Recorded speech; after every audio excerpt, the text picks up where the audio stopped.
आपका वापस स्वागत है। मैं Vivek Bindra, founder and CEO बड़ा बिजनेस .com। आपने थंबनेल पे बिल्कुल ठीक पढ़ा है। बेरोजगारी में देश को क्या सुझाव की आवश्यकता है, कोरोना के बाद क्या क्राइसिस है। दो रिपोर्ट से शुरू करूंगा, एक सीएमआई की रिपोर्ट और दूसरी सीआईआई की रिपोर्ट। अगर सीएमआई की रिपोर्ट देखें तो 20 अप्रैल तक 14 करोड़ लोगों की नौकरी जा चुकी है। बहुत दुख की बात है।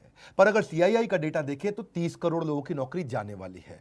15 मई तक 30 करोड़ लोगों की नौकरी जा चुकी होगी। हमारा देश जो कि बहुत बड़ा है, 137 करोड़ की पॉपुलेशन है। 137 करोड़ लोगों में से 16 साल से ज्यादा की उम्र वाले लोग 100 करोड़ से ज्यादा है।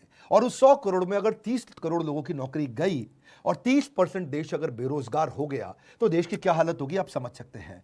जिस बेचारे की अच्छी नौकरी गई है, बड़ी नौकरी गई है, उसको पहले तो इनकम लॉस हो गया। इनकम लॉस का मतलब क्या है? इनकम वो नहीं होती जो आ रही है, इनकम उसकी सेविंग भी होती है और साथ में उसकी डैमेज टू क्रेडिट रेटिंग, यानी कि अब बेचारे को लोन भी नहीं मिलेगा कहीं से क्योंकि क्रेडिट रेटिंग खत्म हो जाती है। अगर उसका बेचारे के पास कोई बेनिफिट था, ध्यान से समझिए, उसको कोई रिटायरमेंट का बेनिफिट था, ईएसआई का बेनिफिट था, पीएफ का बेनिफिट था, वो खत्म हो गया। एक गरीब आदमी अस्पताल में जाके ईएसआई पीएफ के कारण फ्री में इलाज करा सकता था, वो भी नहीं कर सकता।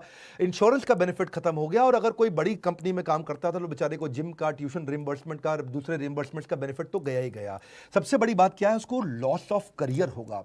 जो व्हाइट कॉलर जॉब होती है, पढ़े लिखे लोगों की जॉब होती है, अगर उनके रेज्यूमे के अंदर जो सीवी होता है उसमें अगर गैप आ जाए तो बेचारे को अगली जॉब में कन्विंस करने में बहुत दिक्कत आती है। हम भी महसूस करते हैं। कोई 2 साल घर पे खाली बैठा है और रेज्यूमे में दिखाता है मैं 2 साल से खाली बैठा हूं, तो लोग एक्सप्लॉइट करते हैं उसको। अगली जॉब बेचारे को कम तनख्वाह पे ज्वाइन करनी पड़ती है उसको, या फिर इंडस्ट्री पूरी तरह चेंज करनी पड़ जाती है। भाई पैसा चाहिए, कहीं भी नौकरी दे दो मुझको। अब उसके जो गैप है रेज्यूमे के कारण पूरा करियर मोमेंटम बर्बाद कर देता है। सबसे बड़ी बात क्या है? उसका फिजिकल और इमोशनल हेल्थ खत्म हो जाता है। आपको समझना पड़ेगा, वो होपलेसनेस, वो जो डिप्रेशन, वो जो वरी, एंग्जाइटी और फैमिली रिलेशनशिप का जो असर है बहुत बड़ा है।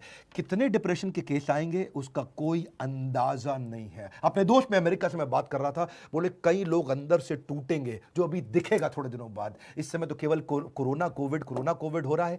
जब ये टूटे हुए लोग बाहर निकलेंगे क्या हाल होगा? ब्रोकन फैमिलीज सबसे ज्यादा इस समय दिखेंगी। One of the topmost reason क्यों डिवोर्स हो रहे हैं, बेरोजगारी डिवोर्स के टॉप मोस्ट रीजंस को कंट्रीब्यूट करता है। और जब डिवोर्स हो जाता है तो जुवेनाइल डिलिंक्वेंसी